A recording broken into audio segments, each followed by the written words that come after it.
5 กิจกรรมพ่อแม่เล่นกับลูกได้เพื่อให้ลูกห่างจากมือถือมีหยังแน่ไปเบิ่งกันเลยทุกคน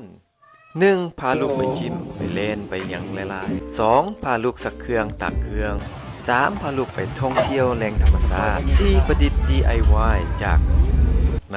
หลังจากเขาประดิษฐ์แล้วเขาก็เล่นน้ำลูกเลยตัว DIY นั้น สิ่งที่บ่ควรคือปะให้ลูกเล่นอันนี้คนเดียวพระเอกหนังในมื้อนี้คือมิสเตอร์ไบรอันเฮาให้ลูกลิ้นได้แต่ว่าลิ้นให้ถูกวิธี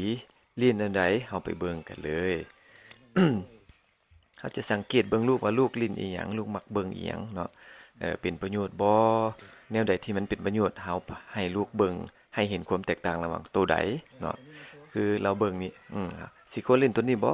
เนาะบ่เล่นเราเบิ่ง DIY แล้วเราสนใจเราอยากเฮ็ดฉะนั้นเฮาก็พาเราเฮ็ดแล้วแหละเนาะ1พาลูกไปจิมไปเล่นไปหยังหลายๆตักเครื่องตักหยังซุพ่อแม่ก็ได้ความรู้ไปพร้อมคำรู้ไปพร้อมดีใจที่ลูกเพิ่นเฮ็ดนำเนาะเฮาก็พาลูกไปเที่ยวบ้างเนาะวันเสาร์วันอาทิตย์เนาะให้เฮาแบ่งเวลาให้เฮาญาติเวลาเล่นกับลูกเนาะพาลูกเฮ็ด DIY พาลูกประดิษฐ์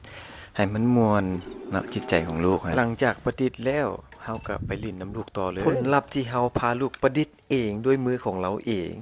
เราจะดีใจส่ำใดเฮาเบิ่งจากสีหน้าท่าทาง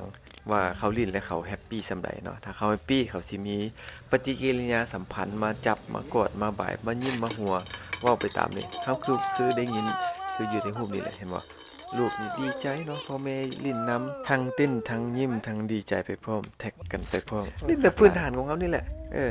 เขาเล่นแบบ